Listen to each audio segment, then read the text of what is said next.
welcome to the deep dive. Mm. And wow, what an electric atmosphere we've had surrounding the tennis world lately, especially here at Flushing Meadows, under those iconic hardcourt lights. Yeah, it's been something else.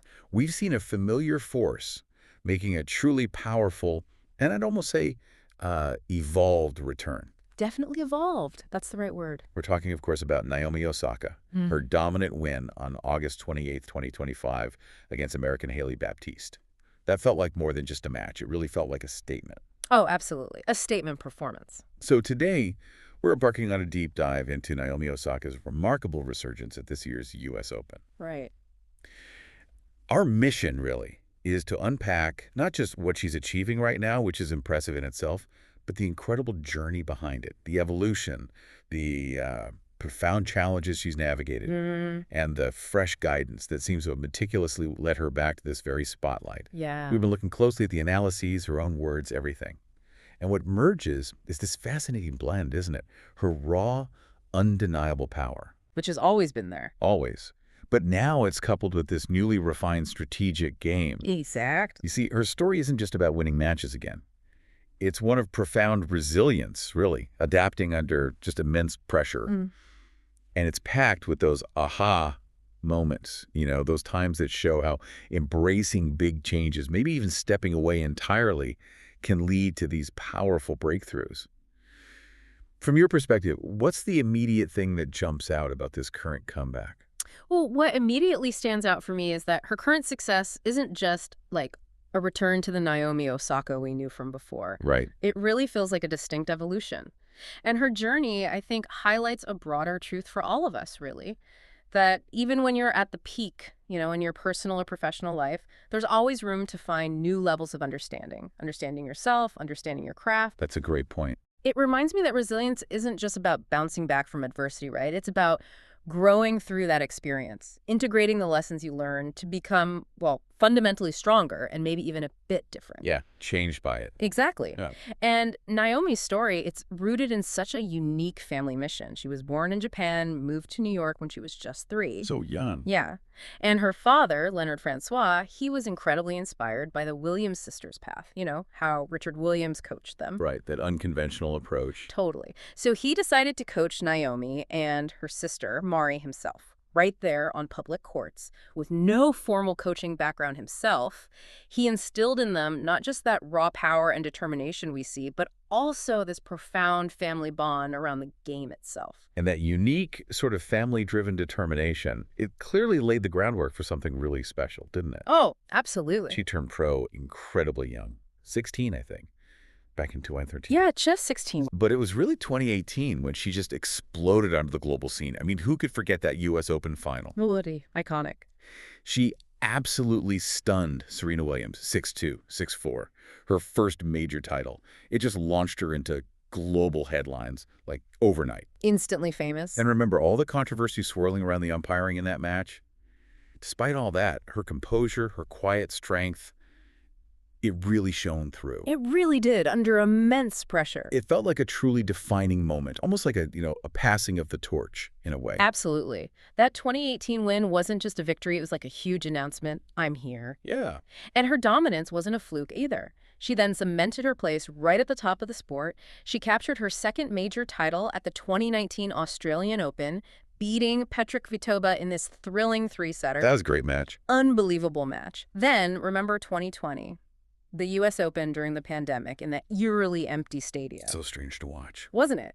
She overcame Victoria Azarenka in another comeback win, dropped the first set 1-6, then came back 6-3, 6-3. Incredible resilience again. Showing that fight. And then her fourth major, which is our last one to date, came at the 2021 Australian Open. A pretty dominant 6-4, 6-3 win over Jennifer Brady. Right. So she reached world number 1. By early 2025, she'd amassed over, $21 million in prize money? Wow. It was just this meteoric ascent, truly breathtaking to watch unfold. But here's where the story takes a turn. Because that immense, rapid success, as it so often does, it brought its own kind of pressure, didn't it? A sort of hidden weight that really tested her limits. Definitely. And we saw this manifest pretty publicly back in 2021. We did. She made headlines, big headlines, by courageously withdrawing from the French Open. That was after making the difficult decision to skip press conferences, citing her mental health. Yeah, that was huge. And she was so open about it. Shared her struggles with anxiety, with depression, revealing they actually dated all the way back to that first big U.S. Open win in 2018. Which is fascinating, right? The moment of her greatest triumph was also the start of this internal struggle. Exactly. And this wasn't even the first time she'd used her platform so powerfully, was it? We saw her advocacy for racial justice during the 2020 U.S. Open, wearing the masks. That's such a crucial observation. Her decision to speak out on mental health was incredibly brave, incredibly important, especially given that earlier advocacy. It really forced a conversation about the hidden costs of being at the absolute peak, particularly when it's amplified by just intense, constant public scrutiny. She talked really candidly about the toll of that expectation, didn't she? Saying in interviews that the pressure to be perfect all the time often left her feeling completely overwhelmed. Yeah, I remember reading that. It was such a profound moment of vulnerability, not just for her, but really for athletes everywhere. Totally. Later that year, she also pulled out of Wimbledon, took a much-needed break, and then her 2021 U.S. Open campaign ended in the third round, a loss to Leylah Fernandez. Right, I remember that press conference. Yeah, followed by that really tearful press conference where she just admitted she truly needed time away. It felt like a cry for help almost, shared so openly with the world. That whole period just sounds incredibly draining, a real testament to the immense pressures these athletes face. Absolutely. And unfortunately, the challenges didn't seem to just disappear immediately after that break, did they? What happened in 2022 and 2023? No, they lingered. Indeed, the difficulties continued. In 2022, her form really dipped quite significantly. It kind of culminated in a first-round exit at the U.S. Open to Danielle Collins. Ouch. First round. Yeah, tough loss. Then, in 2023, she made a very significant, very personal decision. She announced her pregnancy in January. Right. And subsequently skipped the entire tennis season. That decision, while obviously personal, became this really crucial turning point, you could argue, a deliberate step back from that relentless spotlight. A necessary step back, it sounds like. Perhaps. And then, in July 2023, her daughter, Shai, was born. She's spoken quite openly about how motherhood was this profound reset for her, how it reignited her passion for the game. Yeah, she used that word reset. She noted how it changed everything. Shipping her priorities away from that constant pursuit of perfection, maybe the external validation, towards simply finding enjoyment in playing again. That seems like a monumental shift in mindset for any competitor at her level. It truly is. It's a kind of reprioritization that, many high achievers experience when life throws them a curveball or gives them a new perspective. Yeah. She started talking about finding joy, which is such a powerful differentiator in high-performance sport. If you're playing purely for perfection, the pressure can be absolutely paralyzing. Right. Fear of failure. Exactly. But if you're playing for joy, maybe for a new source of inspiration like her daughter, the game takes on this completely different, almost liberating dimension. Okay, so let's unpack this comeback trail then. She started her return in 2024, Brisbane International, right? Yep, beginning of the year. Won her first match back, which must have felt fantastic. Huge confidence boost, yeah. But there were still some lingering inconsistencies throughout that year. I remember a third-round exit at the Australian Open, second-round exits at the French and Wimbledon.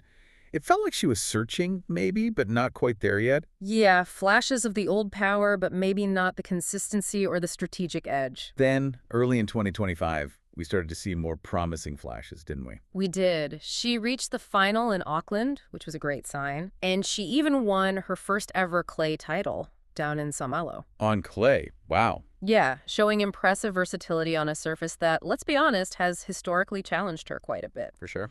And what's fascinating here, looking back, is that she had a significant win over Hailey Baptiste earlier this year in Miami round of 32. Oh, right. Their previous meeting. Exactly. She won that one 7-6 in a tiebreak, then lost the second 3-6, but came back to win the third 6-4. A real battle. It was, and that match really foreshadowed their recent U.S. Open clash, didn't it? It hinted at her fight, but as you said, those inconsistencies were still present.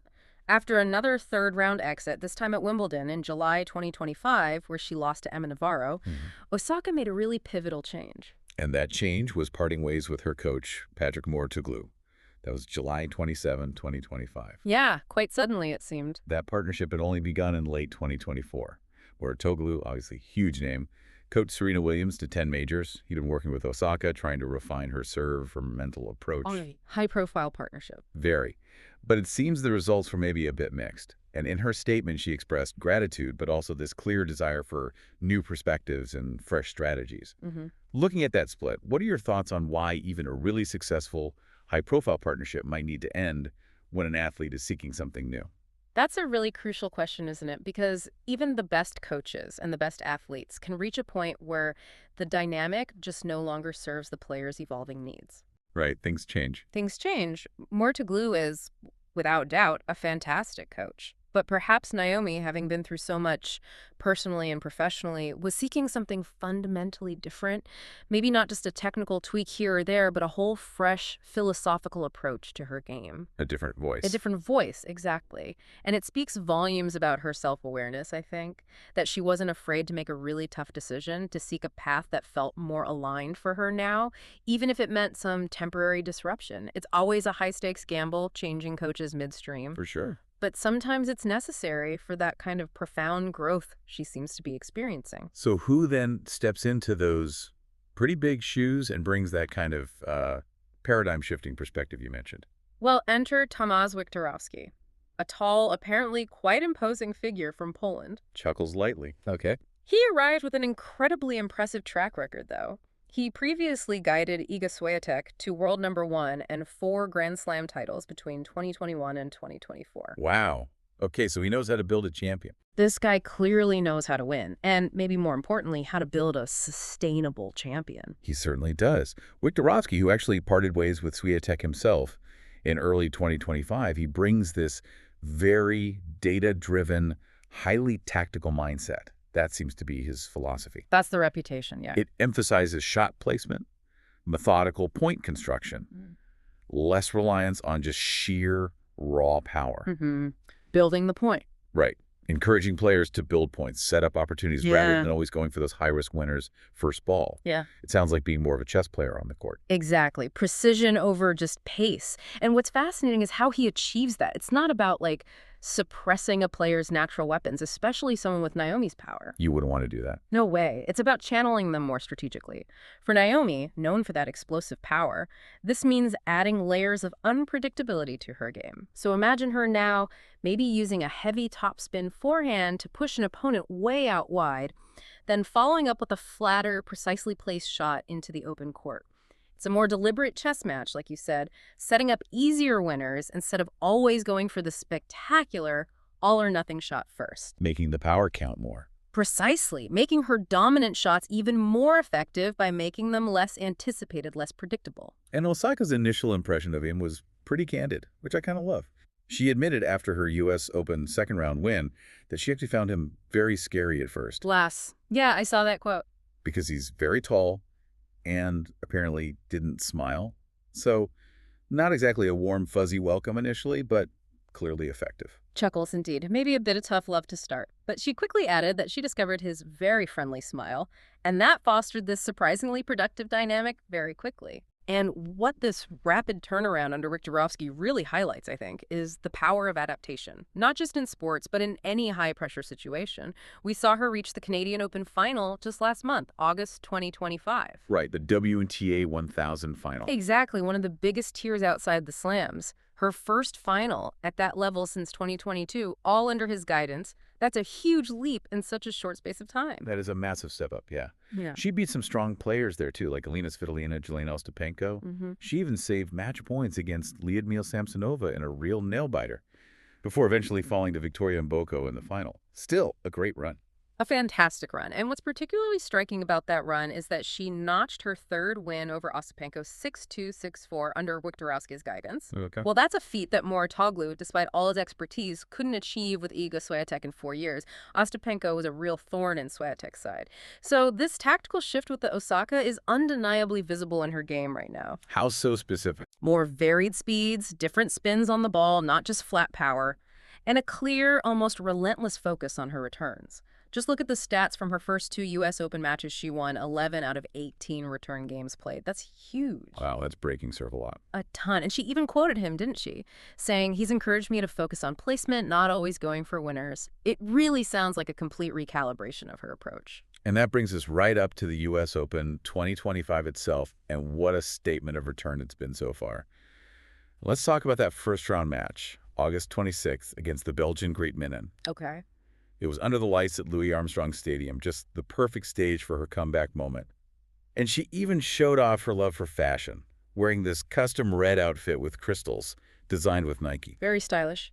As she's finding her joy on court again, it feels like we're seeing her express herself more visually, too, doesn't it? Her collaborations with Nike, Louis Vuitton, those viral U.S. Open outfits. It feels like part of this new, maybe less burdened Naomi. Yeah, integrating all parts of herself. She certainly made an entrance, blending that athletic prowess with high style. The match itself was a really strong start for her. Osaka broke Minen early in the first set. Got ahead quickly. Yep. Used her powerful serve, effectively delivered 7 aces in the match. Minen fought back, put up some resistance, but Osaka's controlled aggression, that newfound composure, it just prevailed. She secured the first set 6-3 and then the match 6-4. Solid win. Very solid. And post-match, she said, I felt really focused, attributing it directly to her thorough preparation. It was clear she wasn't just there to, participate. She was there to compete. Seriously compete. And then her second-round match, just a couple of days later on August 28th, against Haley Baptiste, that was even more dominant. A true display of this refined game we're talking about. Absolutely. Baptiste, the 23-year-old American, she was actually having her best year at the Slams, wasn't she? Made the round of 16 at Roland Garros, round of 32 at Wimbledon. So she was in good form. She was. Definitely a dangerous opponent on paper. But Osaka just dictated from the very start. How did she do it? Well, she broke Baptiste in just the third game of the first set. She was mixing flat ground strokes with slice, effectively, keeping Baptiste off balance, moving her around. Won that first set 6-3 pretty comfortably. Okay. In the second set, Osaka just raced out to a 5-0 lead. Her returns were absolutely piercing Baptiste's serve, just relentless pressure. Wow. She sealed the match 6-1 with an ace. The whole thing took just 70 minutes. 70 minutes, that's quick work. Very quick. And what's compelling, again, here is her mindset afterward. She told reporters, I've trained really hard, but she also emphasized this no expectations approach, saying, if it happens, it happens. Interesting balance. Yeah. Hard work, but low expectations. Exactly. It speaks volumes, I think, about how motherhood has shifted her priorities, brought this new kind of motivation. Her daughter, Shai, who's 2 now, travels with her. It seems to give her this renewed sense of purpose, but also a healthier perspective that kind of transcends the results on the court itself. Yeah, less pressure, maybe more joy. Like you said earlier, it sounds like a true transformation. So looking ahead now in this U.S. Open draw, she faces Daria Kasatkina in the third round. Tricky opponent. Very tricky. Kasatkina, the 12th seed, she's known as a crafty counterpuncher, right? Someone who excels at absorbing power and redirecting it strategically rather than trying to blast through opponents. Precisely. Uses lots of angles, changes of pace, spin. Very different challenge. And this is actually a rematch of their 2018 Indian Wells final, which Osaka won quite convincingly back then. So this will be a real test of her new tactical approach against that style. It absolutely will be. This match will be a fantastic indicator of how well she can implement Wiktorovsky's philosophy against an opponent who basically thrives on disrupting rhythm and power. Yeah. And if she gets through that, potential matchups down the line could include top seeds like Aryna Sabalenka or maybe the defending champion Coco Gauff. Tough path. Very tough. But let's not forget her undeniable hard-court prowess. 2 U.S. Open titles, 2 Australian Open titles. She knows how to win on this surface, perhaps better than anyone when she's on form. Sure. And her current form is looking pretty undeniable. She's got 28 wins in 2025 so far. That's her most wins in a season since 2019. That's a significant stat. It really is. She's climbed back into the top 25 in the rankings. All the pieces just seem to be aligning for a potentially deep run here. And you see the sentiment online, right? Things like unstoppable Naomi or progress and attitude steered confident Naomi Osaka into third round. People are noticing the shifts. They really are. So what does this all mean for us watching this unfold? We've journeyed through Naomi Osaka's incredible story, the resilience, the profound self-discovery, and now this fascinating tactical evolution under new guidance. This deep dive into her return to form at the U.S. Open really feels like a testament to adapting, to embracing new perspectives, and ultimately finding that true joy in the game again. Yeah, it's a powerful narrative. It really is. Yeah. And it extends far beyond just the tennis court, doesn't it? It highlights that human element of facing intense scrutiny, embracing personal growth, and proving that, with the right support and a real willingness to evolve, profound transformation is absolutely possible. Well said. So it leaves you thinking. In a world where constant progress seems demanded, where setbacks are viewed with such intense scrutiny, what does Naomi Osaka's journey really teach us? About the power of maybe stepping back sometimes, realigning our priorities, finding a new kind of strength, maybe through vulnerability, and seeking out those fresh perspectives. Important questions. How might this apply to our own pursuits, whether it's in our careers, our passions, our personal lives? It's definitely a thought worth pondering as we continue to watch her electrifying performances unfold here in New York.